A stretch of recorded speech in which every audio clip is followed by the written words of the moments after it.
Welcome to What the Hype, and in this week's episode, we are looking at the hype around the Nintendo Switch, which is Nintendo's best-selling console ever, and we're going to discuss what we can expect from the successor to Nintendo Switch coming later this year. And I'm Andrew, and with me today are Laura, and Laura's other half, Marc. Full-time gamer, too, I would say. Well, not full-time, but full-time gaming expert. Totally. Pretty much, yeah. Well, welcome back to the pod, Marc. Thank you. It's always a pleasure. To give people a brief history lesson on the Nintendo Switch first, the Switch was the successor to Nintendo's Wii and Wii U systems and was actually released 8 years ago this week, March 3rd, 2017. Kind of just a coincidence. We're doing this around its anniversary. And the Switch did live up to its name. It allowed you to switch between playing in handheld mode or docked to your TV. And as of 2024, it sold 150 million units, making it the third best video game console of all time behind the PS2 with 160 million units and Nintendo DS, which was 154 million units. And I said the Switch is the top selling Nintendo home console. If I didn't say home, I meant home console. I remember still vividly getting wrapped up in the excitement for the Switch release. I wasn't really playing video games much back in 2016, 2017, but I was very excited for the new Zelda and the forthcoming Mario game. And Amazon was actually offering Switch purchases through their, what was then called Prime Now. And it was like a same day Amazon delivery service. And this was the only way, at least in my area, you could get a Nintendo Switch from Amazon. And obviously it was hard to get the Switch through a retailer because there was a lot of demand. So I found a Prime Now option. I grabbed it through there. And then Amazon shows up with the Nintendo Switch in like this brown bag, like it's a lunch or some food delivery. I was like, this is kind of cool, actually. How about you two? When did you two get the Nintendo Switch? Well, I'm going to out myself early here on this episode and say that I don't own a Nintendo Switch and I've never owned one. However, I have played on one, so I'm able to offer like a newbie perspective on today's episode. And if it counts for anything, Marc and I live together. So, right. You know, what's mine is yours type deal. If I really wanted to play the Switch, we have one. So. Yeah, I got the Switch in question, when Smash came out. And like Smash is a game that pretty much no matter what I'm going to buy, like I may not play it like all the time, but I've played every Smash game. I've played some of them competitively throughout the years. So like, it's just one of those games where I know I'm going to buy it. So as soon as they released Smash, and they announced a Smash like Switch edition, like it had like all all the characters on the dock and stuff. I was like, okay, well that's an easy get. So yeah, and I had friends that had a Switch too. So like it's not like I couldn't play one. You know, I had one until Smash, and it was like 2 years, I think. 2 years after. I just looked it up. 2018. It looks like it came out probably fall 2018 ahead of the holiday season. Mm-hmm. And for anybody who is really a newbie, Smash is short for Super Smash Brothers. Mm-hmm. In this case, it was Super Smash Bros. Ultimate, which is a pretty incredible game. Marc, you've logged a lot of hours in Smash Bros, right? Yes. Yeah. Well, for a while, I had weekly training sessions. So like me and my friends would like play each other, then like review our matches, like review the replays and like take notes. Yeah, because I mean, like if you're going to a tournament, you know, like you can just play people online, but like honestly, the online in Smash was not great. So like you kind of had to like be very deliberate of how you practice. You know, like in Street Fighter, I could just go online and just play people. You know, and the infrastructure of that game has like, you know, replay review and all this other stuff.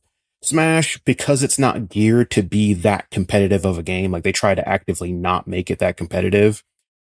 There was a lot of hours of me being like, okay, let me watch this review and like go into training mode with my friend and try this random thing, you know, like. Yeah. And I think when we discuss our wish list for the Switch 2, online play will probably come up because I think that there's a lot of room for improvement there, but we'll get to that later in the episode. I will say, what I remember being so fun about that period of time that Mark is talking about, when he and all of his friends got Switches, and there was a rotation of how people would play each other. So 2 people would have the big screen to fight each other, and then everyone else would be on their own individual Switches. And it was kind of a system where it was like, if you lost, you had to go play on your Switch, and somebody else would come in to play the winner. And it was just really cool because everyone was bonding over the same experience, but it was accessible in multiple ways, which I think is the point. And that was on release night too. So like that Yeah. was like the night that Smash came out. So like, and I think it was right after the Game Awards, because after the Game Awards, they announced, I think one of the characters from Persona to be one of the DLC characters. So like right after the Game Awards were over, I think Smash went live officially. Like the game actually went live at midnight, and we just played all night. So that was fun. That's a good core memory, you know, Man. locked away. I was in the middle of applying for a job that night. Do you remember? So I stayed up all night with y'all while y'all were playing, and I was like typing up my application. But it made it fun. Yeah. It made that night way more fun than it would have been. Well, and Laura, leading us into why has the Switch been so successful for Nintendo and so popular, a point you just brought up is a great leadway into this part of the show, because you mentioned there were multiple Switches in the room, and you could dock one person's Nintendo Switch into the TV, and then the other people were playing on their own Switches, it sounded like. You couldn't do that before the Nintendo Switch, at least on Nintendo consoles. Friends couldn't gather with 5 Nintendo 64 systems and all play at the same time. But with the Nintendo Switch, you could all hang out in the room, all play your separate Switches, maybe play online, maybe not, and just kind of take turns, with the TV. And that was one of the glorious things about this. It's like you get the same experience on the TV as you do in handheld mode. So that the portability factor was huge, and not just that switching ability, but the Joy-Cons, the controllers pop off the Switch too. And then you could kick out the kickstand on the back of the Switch and then play, in this like tabletop mode. And I've done that on flights, or you can do it at the kitchen table. Yeah, totally. That I was honestly thinking about that too. I think the most fun I've had with the Switch is when I've been at a party where we were sharing the Joy-Cons, or when your sister comes into town and we're all sitting like at the kitchen table playing. It's just really fun and really easy to play with multiple people across different environments. So Yeah.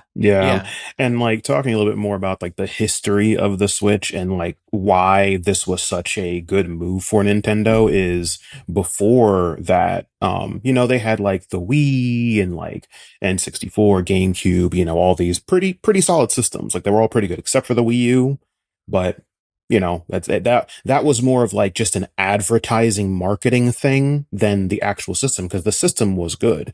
It was basically like the prototype of the Switch, because it had the gamepad, it wasn't its own system, but it was still kind of that, like, you have something in your hand that you're looking at and you can switch it to play on that exclusively if you want and free up the TV, so that was that was like maybe we're on to something here. And then the Switch was like the actualization of that. But the real reason why the Switch did so well is because that was the first time in Nintendo's history that they combined both their departments, because they were always the kings of handheld. Like they always like Game Boy Advance, DS, like the DS was the second most, purchased system, handheld, or just period.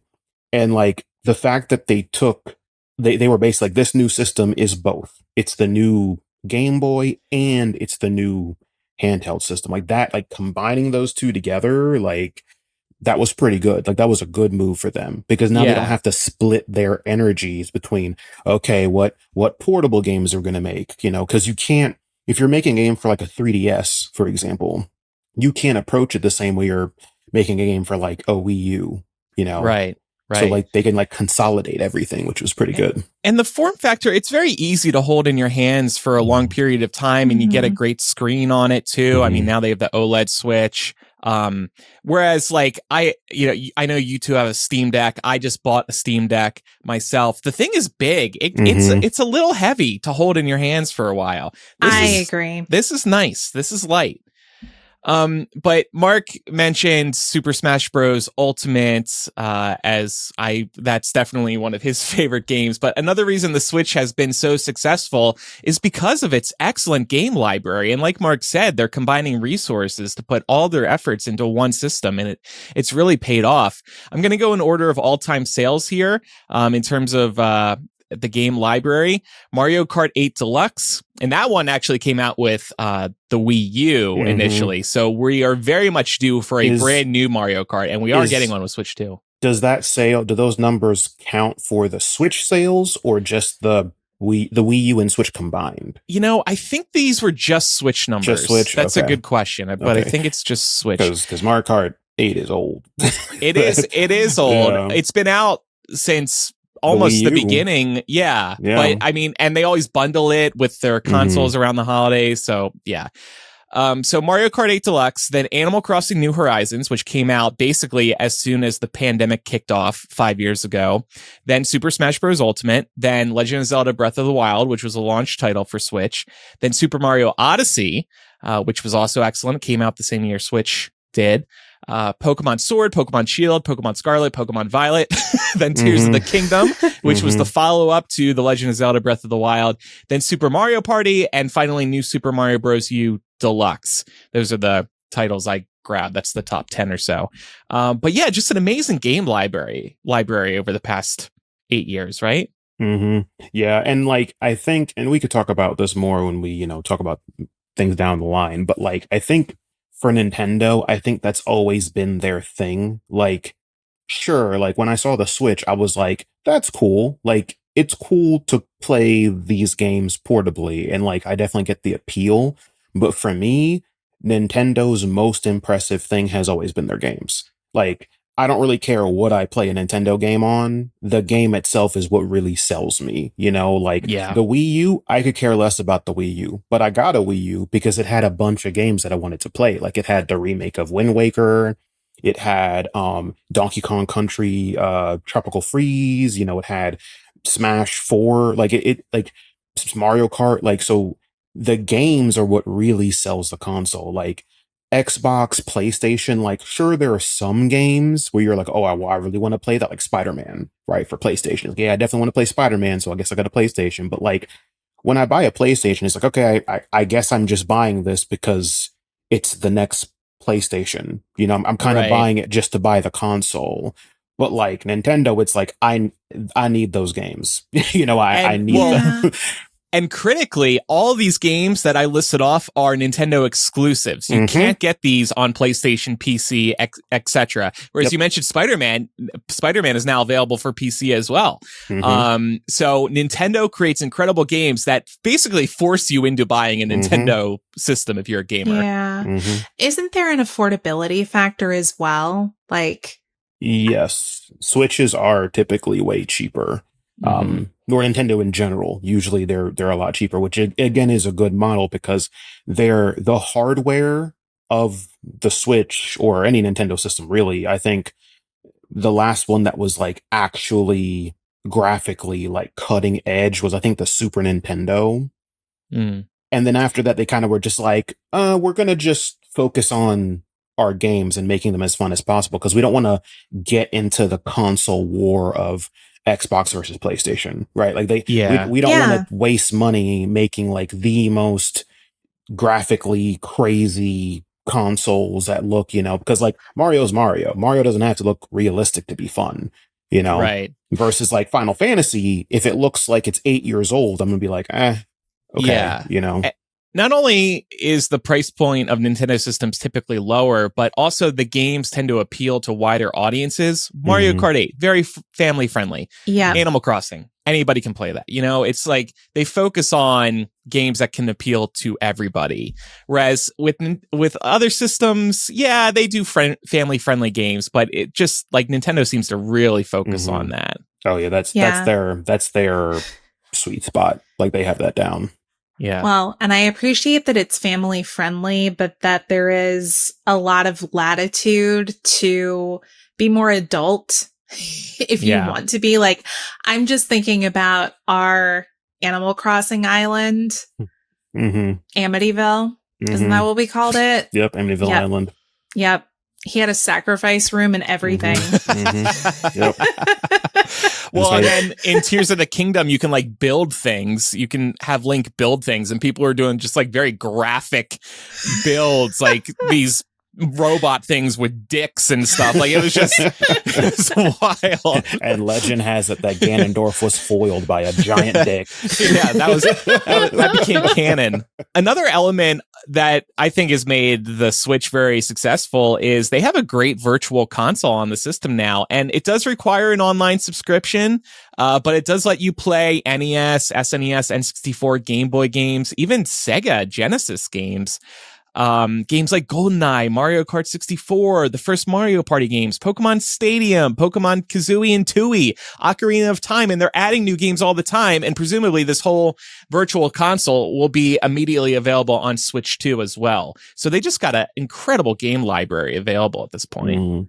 I think one of the catch-22s with Nintendo is because Nintendo knows they have like the best games, like no question, like Mario is going to be pretty much it. You put Mario out with pretty much any other game and it's going to beat that game just because it's Mario. Yeah. People who don't even play games know who Mario is, right? No one know people who don't play games don't know who Ratchet and Clank is. Like they don't, right. They're like gamers do, but they're not going to be like, what's that robot and rat thing? You know, like, so I think because Nintendo knows that, they can choose to not focus on things that the other consoles have to focus on. Like the PlayStation and Xbox and Steam to a degree kind of well, not Steam, I guess, but PlayStation and Xbox have to push their consoles to make them as close to a PC's graphical fidelity as they can for the time, right?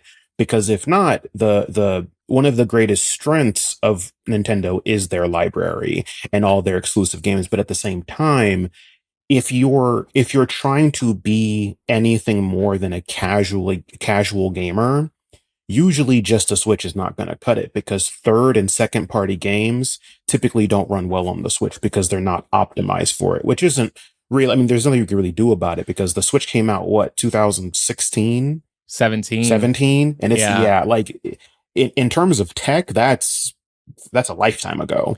And to give people an example that I think our audience would really understand, Hogwarts Legacy, the latest Harry Potter game, it looks terrible on the Switch compared to PS5 and Xbox, and PCs. I mean, even Pokemon, which Pokemon's Pokemon's a second party game. So like Pokemon, it's not made by Nintendo technically. It's made by the Pokemon Company and Game Freak, but they only make games for Nintendo. So like they should be privy to whatever graphical stuff they need to do in framework and infrastructure to make the game. And because the system's just so old, they couldn't, like in Pokemon Scarlet and Violet especially, like that game, the first couple months, that game, you'd be walking around and you would just fall through the ground forever. And I'm like, well, I guess my adventure's over. The kid's dead. I guess that's that. Can't catch them all. Right. Yeah. But that being said, if you're like, I want a system to play most games that'll come out for the most part, and more importantly, Nintendo games specifically, then you're good. Because it's going to, you have all that for cheaper than a PlayStation 5, cheaper than an Xbox, cheaper than a Steam Deck, Yeah. So. Well, we're going to take a quick break, and then when we come back, we're going to discuss some of our favorite Switch games, and then later we're going to talk about the Switch 2. So we'll be right back.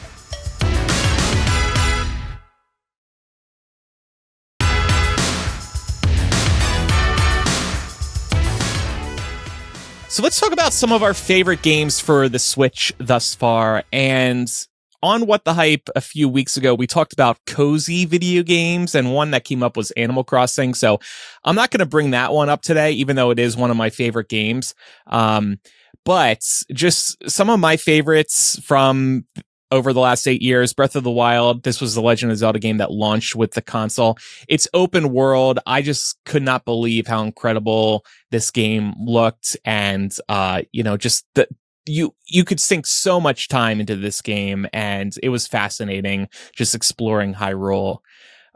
Super Mario Odyssey launched the same year as the Nintendo Switch. This is the only major Mario game on the Switch. They're very much due for another big Mario title, so hopefully it's going to launch with Switch 2. But speaking of Mario, I've always been a fan of Mario Party, and there are two great Mario Party games available for Switch.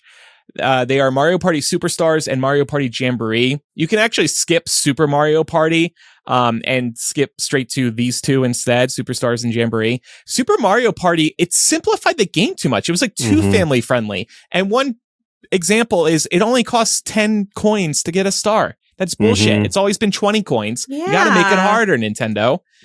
So that game just seems like it was just not good. But luckily, there's two other great Mario parties. And Super Mario or Mario Party Jamboree also has a Pro Rules mode. And I actually brought this up on Millennial when it came out, I think as my recommendation one week, because they seem to really care about the longtime Mario Party fans again to create a more competitive Mario Party in 2024. That's awesome. I didn't realize they did that. That's super cool. Yeah. And then quickly, I'll just also mention I've been a big fan of Captain Toad Treasure Tracker. That's another Mario World game. Super Mario Maker 2. You can make your own Mario levels. And then I'll finally mention one that isn't Nintendo, created by Nintendo.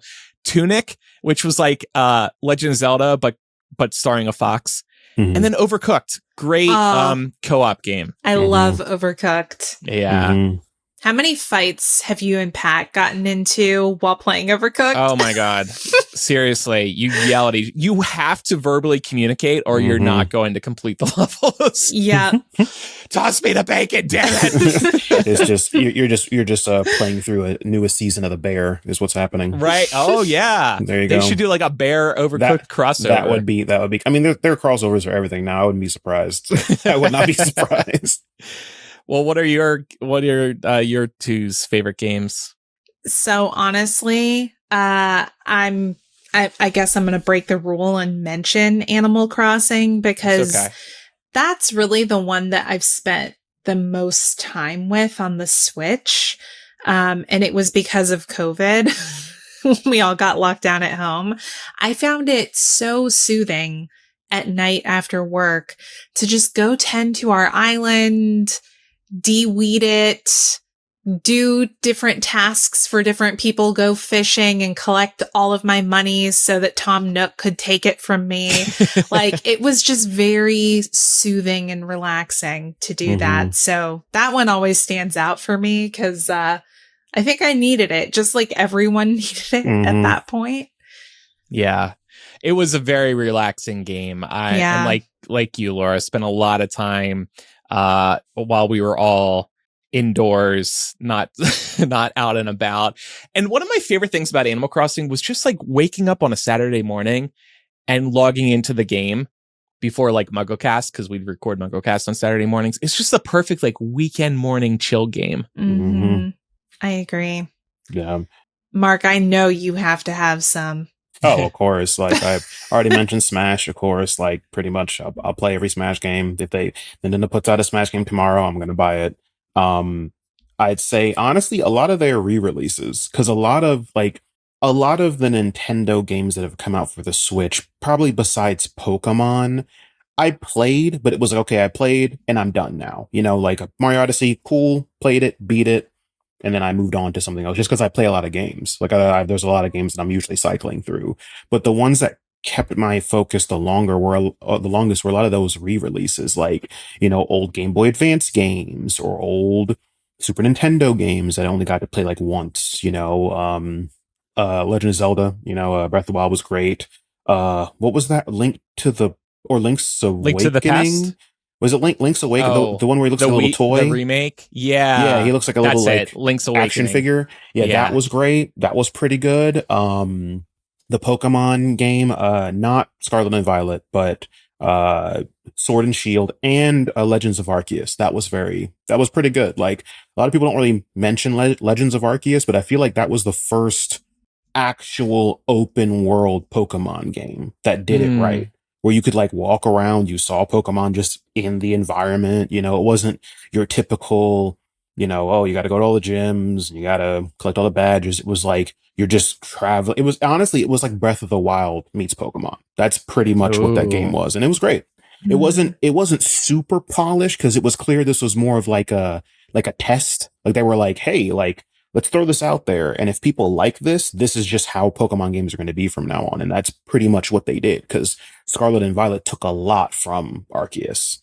But yeah, I'd say that some of the old Mega Man games, pretty much anything Capcom. I love Capcom's like my favorite game company, and them and Nintendo have a very, very close relationship. Like a lot of Capcom's biggest games originally came out on Nintendo consoles, like Mega Man on the Super Nintendo, you know, Street Fighter on the Super Nintendo, Resident Evil on the GameCube, I think, or Wii, you know, so like pretty much anything like that I'm down for. But yeah, there's been a lot of games that, not counting all the Mario and Zelda games typically, because those are just kind of like obvious. Like it's like, yeah, sure, I'm going to play Mario because it's Mario, you know, like, Right. but some of the more like hidden ones that are still Nintendo first party are just, they're fun. Like they're just fun to, you know, discover those new games. Yeah, I'm a sucker for all the Mario stuff. Like I give every Mario title a shot because I tend to be one of these more casual gamers than like, you know, I played Horizon Zero Dawn on PlayStation, for example, and the sequel, and I really like those games, but I only played those after playing Breath of the Wild. The Zelda titles were kind of my gateway drug into some of the more adult gaming titles, for lack of a better way to put it. Yeah, but the virtual console games, I think what's really cool about those now is that we can play them on bigger TVs than we did as a kid when we were playing on little, like, you know, 20-inch TVs maybe. Right. And it's interesting now to play these games back as an adult and see if they bring you the same joy that they did back then. I think they do in a lot of ways, and you get that nostalgia blast, and it's fun to hear all the music again. But then at the same time, you're like, wow, video games have come such a long way that this just doesn't hit like it used to. I need more. And I think you hit the nail on the head too. And the people, and sure, like other companies also release like, you know, remakes or like, not really remakes, but just re-releases of older games. But typically Nintendo was the one that does it the most and does it the best because Nintendo's like, what's the word? Like their like main strategy that they always focus on is they're going to make the game as fun as possible. So it doesn't really matter how much time passes. Like if you play Super Mario World, it's still Super Mario World, right? Like the things that you thought were fun when you were a kid, they still find a way to make that really fun and like, you know, and engaging, you know, like and new. Yeah, like there's almost no time when I've played an old Nintendo game and I'm like, this sucks. Like, yeah, it almost never happens. Now there are plenty of like Sony games. I go back and I'm like, ooh, I don't know. I don't know if I'm gonna play this. They always have new gimmicks too, the Nintendo ones. I'm thinking of like Mario and Zelda in particular, like Super Mario Sunshine. Mario's got a water pack now and he can float in the air with the water pressure hitting the ground to push him up. Like, or Super Mario Galaxy. Oh, now Mario's in space. Or Super Mario Odyssey. Oh, now Mario can throw his hat and transform into a dinosaur. Like they're always doing something weird and unexpected with these games. And then you go back and play them and it's like, oh, this was the gimmick of this game. And they're good gimmicks though. They're engaging. So if we took our Switch to a desert island and we were going to be stuck there for, let's say, 10 years, and we could only bring one game with us, one game, you can't use the virtual console to play different games, all that. You bring one cartridge, you have no internet. What would the game be and why? Okay, I have a question. Are other people going to be there? Is it just me alone? You alone. So I can't play with anybody. Right. Okay. So no multiplayer games, pretty much. Yeah, I guess. Okay. I mean, Smash Bros has like computer. But CPUs. I mean, but if you're on a desert island, how are you gonna have internet? Yeah. Man, I would probably say like a collection of some sort, like a Mega Man collection, or like, I don't know, like Street Fighter. Pretty sure they have a Street Fighter collection, like classic collection. So at least I have like multiple games that I can really, you know, play. That's a good hack. Yeah. I can, make my own Wilson and give him a Joy-Con and, and can play. Yeah. I think for me, it would be Animal Crossing, actually, because that's a relaxing game you can sink so much time into. I would just start a brand new island, though, because I feel like I'm done with my current island after several hundred hours. But people couldn't visit, though. People couldn't visit your island because you don't have internet. I never liked that. I don't care for that. So I'm good. I'm good. How about you, Laura? Honestly, I was thinking the same thing, but I was also like, I'm living on a desert island. Do I want my only outlet to be life on another desert island? Art imitates life. Yeah. Yeah. I mean, I don't know. I think it would be fun to have, like a Pokemon game on there. I don't know which one. I don't know the Pokemon games order that well. Mark, would you recommend one for me? If they fixed all the problems with Scarlet and Violet, probably Scarlet and Violet. Okay. Because it just has the most you can do. I mean, Sword and Shield is really good too, and Legends of Arceus are really good too, but they're more like, when I say that it is Breath of the Wild mixed with Pokemon, it is really that. Like, once you finish the game, that's pretty much it. Like, usually with Pokemon games, when you finish the game, there's so much other stuff to do in Pokemon. Like, time to just catch every Pokemon, time to level them up all to 100. Let's beat the Elite. Like, let's find a shiny. There's so many things you can do in Pokemon, but like in Arceus, it is a lot more story driven, where it's like, you're in this town, it's like feudal era Pokemon, it's in the past, so like, you are really trying to go through that story beat. But it's still fun. But I would say probably a more traditional Pokemon. If you're looking for a time sink, a traditional Pokemon's the way to go. Yeah. So Laura's going to catch them all on her island. Okay. All right. Well, we're going to take one more break, and then coming up, we're going to talk about the Switch 2 and what we would like to see from this highly anticipated console. So we'll be right back.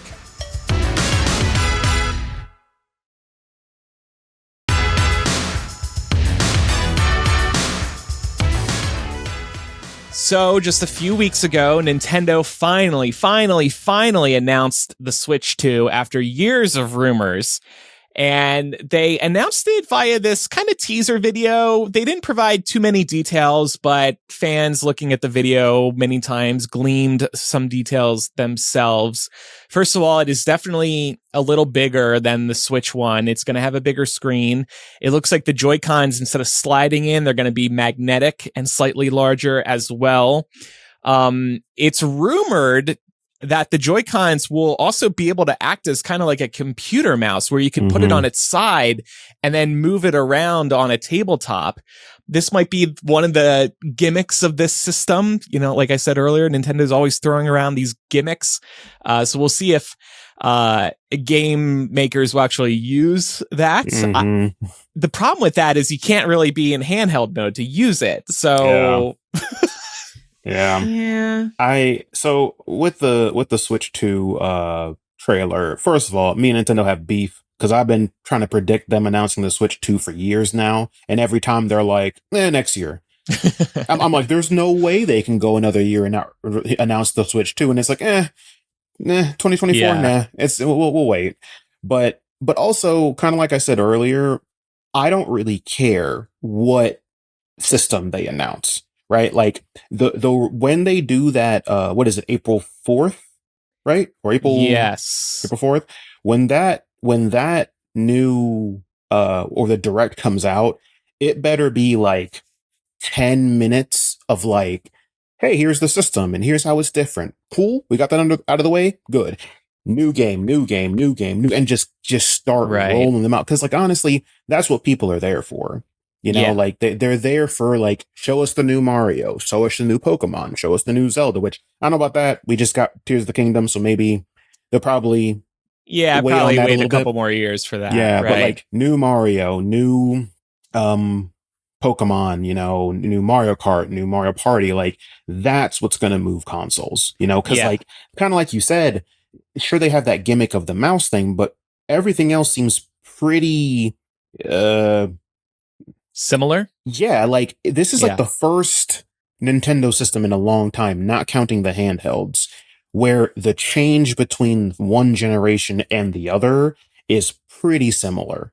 Like if you look at the Super Nintendo, N64, GameCube, they all look way different, you know? Yeah. Well, and they got to future proof it too, I would think. Let's assume this is going to be their main console, their current gen console for the next 8 years potentially. So hopefully there are some under the hood improvements that are really impressive by Nintendo standards. We're not expecting a PlayStation 5 or a Xbox Series X, but we're expecting something that, you know, one issue with Nintendo games right now is they drop a lot of frames. Like Zelda, they drop frames. Mario Kart, good luck playing with 4 people. Like it starts dropping frames. We need more power in this system. Yes, and speaking of that, there's been, because you're absolutely right, and that is the problem that I mentioned earlier, where Nintendo, when it comes to their games, like their in-house games, they run fine usually. But the second another studio is making a game for Nintendo, it's just a lot harder because what is in the Switch is not the industry standard anymore. You know, like they're trying to make a game that is made for like, you know, a computer or a PlayStation 5 or a Xbox, whatever. And they're trying to like downgrade it down to something that was released in 2017. Because the internals haven't changed. Like even the OLED, the processing power is the same. Yeah. You know, but with the Switch 2, it looks like Nvidia, one of their new, or the new 5000 series of graphics cards came out recently. And there was a new feature called DLSS. And what that basically is it's a AI-driven, it's like an AI-driven feature of these graphics cards that will use, you know, AI learning to look at the game you're playing and optimize it as much as possible. So a game that's only running like, I don't know, like 20 frames per second, which is really bad, but say it's 20 frames per second, with DLSS, it could upscale it exponentially. Like it could upscale it to like 200 frames per second. And it does things like it will use AI to almost predict frames. So say it's only 20 frames per second, it'll take those 2 frames and in the middle of those frames, use AI to analyze those 2 frames in real time and insert more frames in between it. Yeah, so it'll kind of be this way for Nintendo to mimic the capabilities of the competitors without putting in the parts that would require such a thing. Because honestly, like if it's a handheld console, it just can't. Like the Steam Deck can, but as we talked about, the Steam Deck's a lot bigger, you know, and also it's Valve. Like Valve has been doing computer gaming for decades now. So like they have that down and they know about, you know, optimizing systems to run on various hardware because everybody has a different computer. You know, there's no standard for a computer. Yeah, but there is a reason that I almost never use my Steam Deck in handheld mode. It's just not very comfortable. So I almost always either have it hooked up to my monitor or to the TV. Yes. And you got to account for the battery too. That adds a lot of weight. And if you put too big a battery in there, it's going to be heavy as hell, but you don't want it to be too small of a battery because then people can't use it on the go. So it's a delicate balance. Nintendo also has a good way of making games look better than they should. Like, I think Mario Kart 8 still holds up, actually. It looks good. Breath of the Wild, I mentioned the frame rate issues, but it looks good. Obviously, there's a lot of room for improvement, though. Yes. And to give Nintendo credit, they are usually, like you said, they're great at that because they usually will optimize things so well internally, or they know their system best. Exactly. Or they'll use art styles that aren't too intensive. Like Breath of the Wild looks good, but it doesn't look good because of graphical fidelity. It just looks beautiful. Like they did an art style that looks so captivating and so seamless that you can't even tell that it's not really that graphically intensive. You know, same thing with Mario, you know, all those games. So other improvements, I would like to see better online modes. We mentioned this earlier, Mark. You said the Smash online modes aren't great. Even Mario Kart, it's a little slow and clunky to get to join a room. Like, I want something a lot more streamlined for the games. Also, this is, I guess, a small nitpick, but a better just general operating system user interface. Like the wait time to jump into the shop is way too long. Like you should be able to jump around really fast like you can on PlayStation. How about in terms of like what Nintendo franchises are at the top of our Switch 2 game wish list? We mentioned they're definitely due for a Mario Kart, and in the teaser video, we do see what appears to be Mario Kart 9, and it looks like you can have up to 24 players on a track, so that opens up a lot of interesting questions. Yep. Will the courses be longer, wider? Will there be different routes? I was hearing speculated. Well, also people are like a lot. One of the takes or that I saw on this was that was a huge flex from Nintendo, because if they're like, hey, new Mario Kart, 24 people, that means that game has to support 24 people being online in the same lobby at the same time, which is a lot. Like that's so maybe they will upgrade the online capabilities. Yeah, I mean they would have to. But for me, mainline Mario itself, like we need to follow up to Odyssey or something similar, because it's been since the beginning of Switch that we've gotten a big new Mario title. And then, like Mark, you mentioned, I think it's too soon for another Zelda title, but I'd love a really great Pokemon. Like you've mentioned that the latest Pokemon games have a lot of room for improvement. That's where I keep falling back to, because I'm just a Nintendo girly. Like I focus on the main titles, the main characters. There is a new one that was announced. I forgot, Pokemon ZA or something. Yeah, ZA, something like that. That's going to be a launch title. There's no way. There's no way that's not a launch title for the Switch 2. Note for our listeners, we are recording on Pokemon Day Eve, so if they announce anything, we'll have missed the announcement. Oh man. Oh, okay. Yeah. For me, I would say I'm going to go in a little bit of a different direction. Is I think Nintendo has been playing it very safe lately. And I think it's because talking more about like the history of the Switch, I think it's because of the Wii U, because the Wii U did not do well. And unfortunately, it's too bad, because there were great games on that system, but no one knew about it. Like, again, this was a system that came out when I was working at GameStop, and people would come in, buy a Wii U game, go home, put it into their Wii, it wouldn't work, and then they would come back and be like, hey, this game doesn't work. And I'm like, oh, what's wrong? And after troubleshooting, it's like, oh, you don't have a Wii U. And they're like, what the hell is a Wii U? You know, because there were like no ads. There were no advertisements or commercials for the Wii U until like 2 years into its life cycle, you know, versus like the Wii and all these other games, they were, you know, ads left and right. And I think it was just this weird time in Nintendo where they didn't know how to market what they were trying to do with the Wii U well. So because of that, they kind of cut the Wii U's life cycle short and pumped out the Switch, which was great. But because they released it in this like off timing, like an off cycle in the generation, like it came out when the PS4 was already out, like 2 years into the PS4 being out. So they were in this weird, like, we got to release it now. We can't wait till the next generation. We got to recoup some of these losses. The Switch did great, but now we were in this place where it's like, okay, where's the Switch 2? Where's the Switch 2? And we were waiting and waiting and waiting. And I feel like because they were in this weird holding pattern, they were playing it very safe with a lot of their IPs, which is smart. You know, like give them a Mario, give them a Zelda, give them a Mario Kart, you know, give them a Pokemon. But honestly, I would love to see older Switch IP or older Nintendo IPs that we just haven't seen in a while. Like give us a Wario game. Give us a game where you're playing as Wario and Waluigi, and make love that. Right? Wario Brothers, Super Wario Brothers. There you go. Give us like if honestly, just look at the roster of Smash and just pick somebody.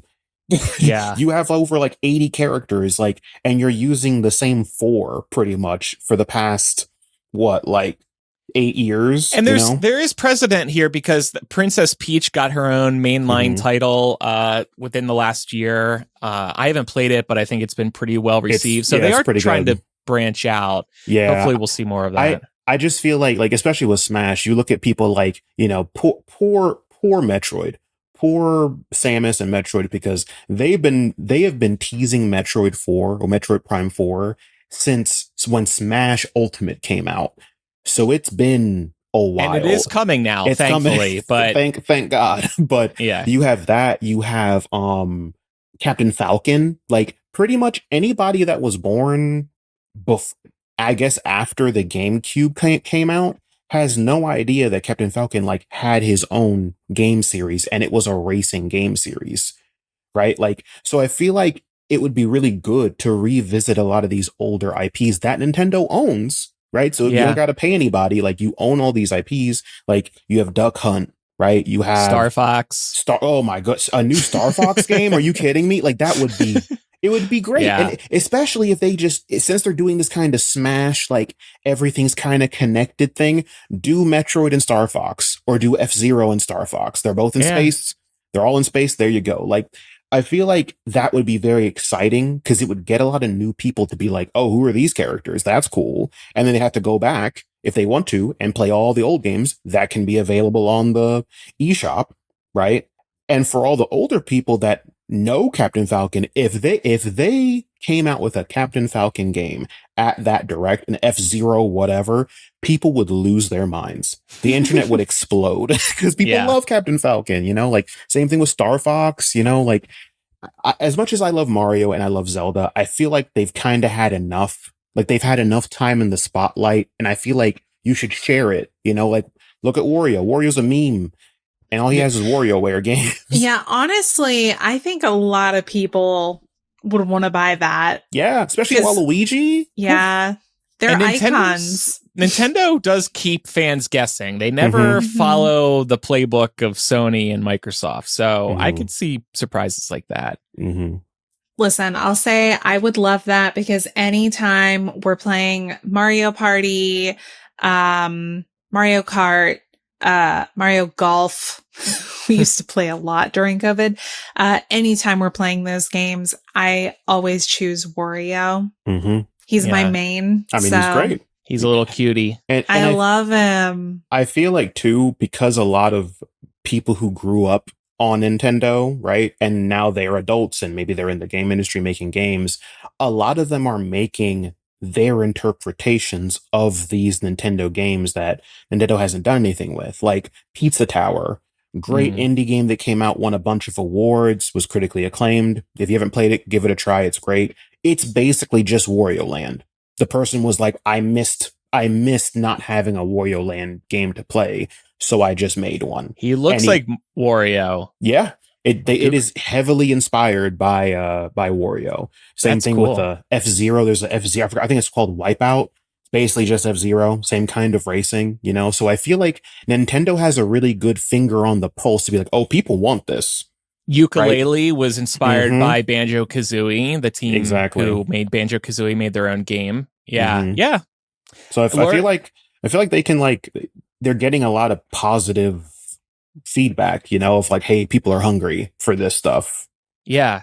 Laura, any other franchises?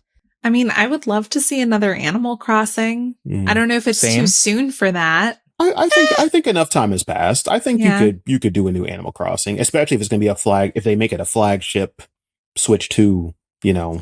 Right, exactly. Yeah. And I think, you know, that would be a huge driver of sales for them. That is a very family-friendly game, and they don't update it anymore, which I think is always another sign that they're ready to move on to the follow-up to whatever game we're talking about. For example, Tears of the Kingdom didn't get a DLC, whereas Breath of the Wild did. And I think in an interview, the creator said, you know, we're focused on the next Zelda title, whatever that might be. So the funny thing about that, too, is originally Tears of the Kingdom was supposed to be the DLC for Breath of the Wild. And it was just so dense. Like, they were like, there's so much in this. We should just flesh this out into a whole nother game.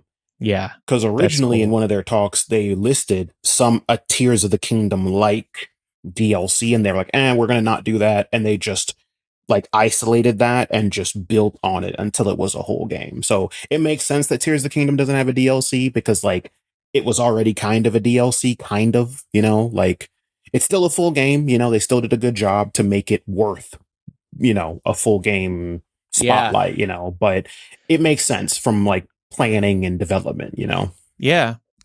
Well, we will get many more answers concerning the Switch 2 on April 2nd. Little correction. We said April 4th earlier. It's April 2nd, the day after April Fool's Day. So there's going to be a lot of misinformation running rampant on April Fool's Day. 9 a.m. Eastern will be the live stream. We don't know how long it's going to be, but hopefully we'll hear more about the console, the games, our damn release date. We don't know that yet either, other than it's coming this year. Man, it would be balling if they were like, it's like, it comes out next week. Now. It comes out next week, man. People probably not, but we could dream. GameStops everywhere would hate Nintendo forever. Yeah. It's going to be a day one purchase for me. Mm-hmm. Mark, you too, I take it? I would say it depends on the games. I'm holding that until I see what games they're going to announce. Yeah. Because like again, they come out with a Smash game, I'm in. They come out with any older IP coming back, like Wario, Star Fox, Captain Falcon, Metroid's coming, but like anything like that, I'm in, But if it's just Mario Kart and if it's just like a new Mario or something, I'll wait a little bit for Smash because I know they're going to make a Smash bundle thing, right? That has special Joy-Cons and a special dock and a special whatever. Yeah. So okay. Well, and listeners, I don't think we've mentioned this yet, just in case you're curious. All the Switch 1 games, well, they said there's going to be a few exceptions, but it's probably just going to be a couple random titles. All the Switch 1 games will be playable on Switch 2, so you'll be able to bring over all your games, which is great news for all of us who have built up a library. Yeah, aren't ready to say bye to those. Yeah, they said all the Labo stuff isn't going to be coming, which makes sense because that's that's very, very niche for the Switch. Yeah. All right. Well, that is the hype around Nintendo Switch. Don't forget to follow us in your favorite podcast app, leave us a review, and follow us on YouTube for full video episodes. And we'd love to hear what you think about Switch 1 and Switch 2 and what you're expecting from the Switch 2. So please sound off wherever is convenient for you, whether that be via email, the website contact form, the YouTube comments, social media, etc.